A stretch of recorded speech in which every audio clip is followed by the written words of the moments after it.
हरे कृष्णा। जय श्रील प्रभुपाद, जय गुरु महाराज जी।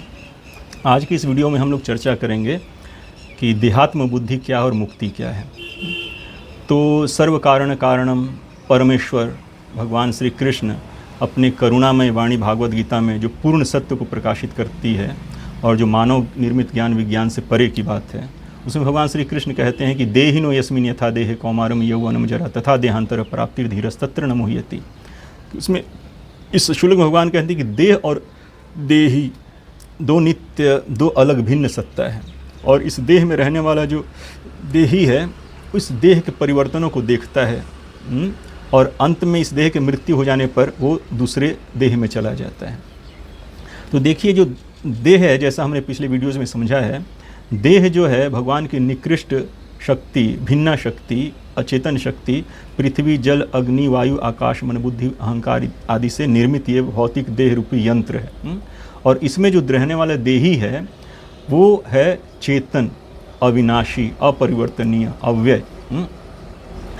तो इस देह में जो चेतना है वो उस क्षेत्रज्ञ जीवात्मा के कारण होता है, जो जीवात्मा इस देह को मैं मानकर इससे सुख इत्यादि भोगने का प्रयास करता है। तो ये देहात्म बुद्धि क्या है? ब्रह्मा जी श्रीमद् भागवतम के दूसरे स्कंद के 5वें अध्याय के 13वें नंबर श्लोक में कहते हैं कि विलज्ज मानया यस्य स्थातुम इच्छा पथे अमूया विमोहिता विकथन्ते ममाहमिति दुर्धिया, कि भगवान की जो माया शक्ति है वो भगवान के दृष्टि पथ में आने से शर्माती है। क्यों?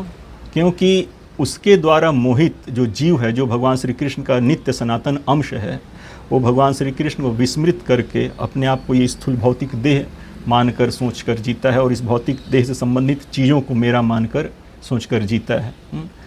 तो यही भगवान के माया के द्वारा मोहित स्थिति में जीवात्मा इस देह से श्रेष्ठ प्रकृति होते हुए भी, इस देह से भिन्न सत्ता होते हुए भी अपने आप को ये देह मानकर जीतती है।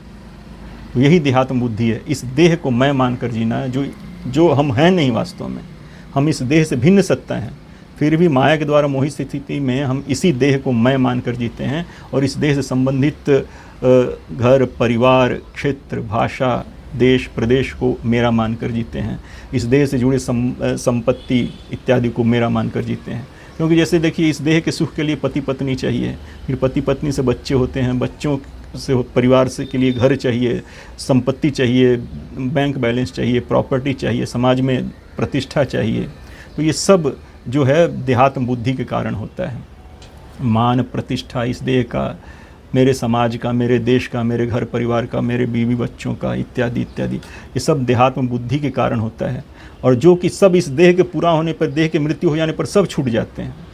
न वो सगे संबंधी अपने रह गए, न वो देश प्रदेश अपना रह गया, न वो भाषा अपनी रह गई, जिसके कारण हम सबसे लड़ते झगड़ते रहते थे। अब इस भौतिक जगत में देखिए, सारा विवाद जो है इस देहात्म बुद्धि के कारण ही है। एक बार श्रील प्रभुपाद जी के एक शिष्य, वरिष्ठ शिष्य हुए हैं भक्ति तीर्थ महाराज, वो बता रहे, वो अश्वेत अमेरिकन हैं, वो तो थे, अब नहीं है वो, अभी दैहिक रूप से अभी नहीं है। तो वो जिस इस्कॉन टेम्पल से अमेरिका में जुड़े हुए थे, तो वहाँ पे उनको ऐसा महसूस होता था कि उनके साथ कुछ रंगभेद, अश्वेत होने के कारण उनके साथ कुछ रंगभेद किया जा रहा है। तो प्रभुपाद जी से एक बार मुलाकात हुई उनकी, तो उन्होंने कहा प्रभुपाद जी से कि प्रभुपाद जी, आपके संस्था में रेसिज्म है, प्रिजुडिस है यहाँ पे। तो प्रभुपाद जी ने कहा कि देखो, जो समझ गए प्रभुपाद जी क्या कहना चाहते हैं।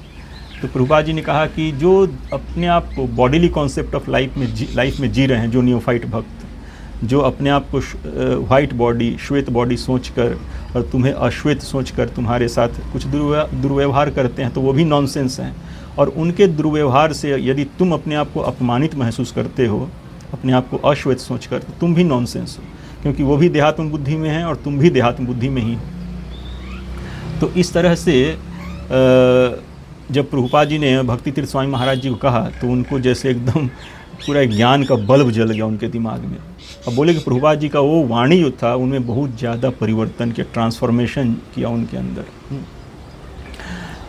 तो क्योंकि वो प्रभुपाद जी की उस वाणी से उनका देहात्म बुद्धि का जो शेल था, जो बंधन था, वो टूट गया देहात्म बुद्धि का।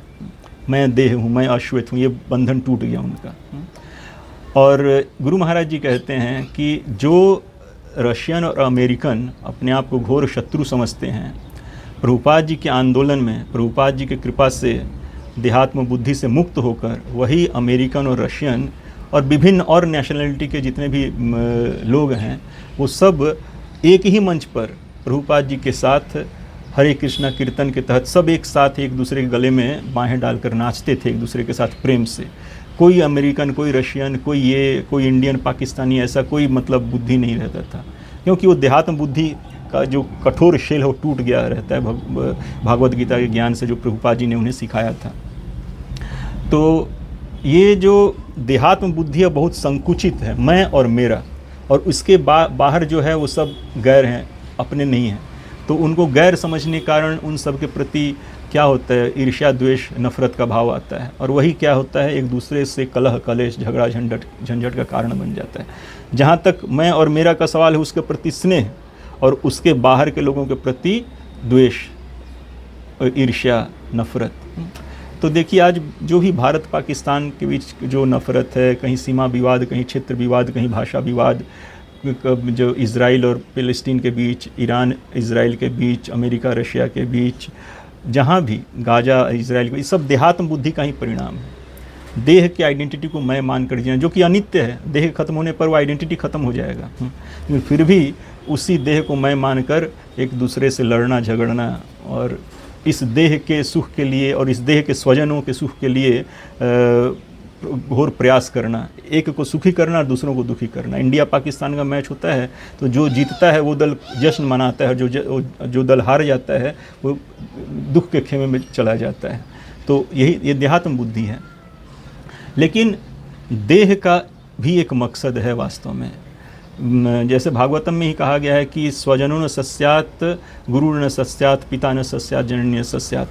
कोई भी स्वजन, कोई भी गुरु, कोई भी पिता, कोई भी माता वास्तव में तब तक माता पिता, गुरु या स्वजन नहीं है जब तक कि वह अपने संबंधी, अपने ऊपर निर्भर जो व्यक्ति है उसको देहात्म बुद्धि से मुक्त करके शाश्वत चेतना भगवान श्री कृष्ण से जोड़कर उनके प्रति भक्ति भाव पैदा करके उसको जन्म मृत्यु के चक्र से मुक्त नहीं कर देता।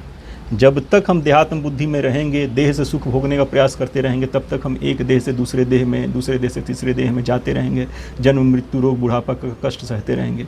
लेकिन जब हम भागवत गीता के ज्ञान से यथारूप यथाभाव प्रकाशित होकर अपने रियल आइडेंटिटी ममई वांश जीवलोके जीवभूत सनातन, हम भगवान श्री कृष्ण के शाश्वत अंश हैं, ये सोचकर उनसे जुड़ जाते हैं, उनके प्रति प्रेमा भक्ति से जुड़ जाते हैं, तो यही हमारा मुक्ति है शाश्वत नित्य। हरे कृष्णा, जय श्रील प्रभुपाद।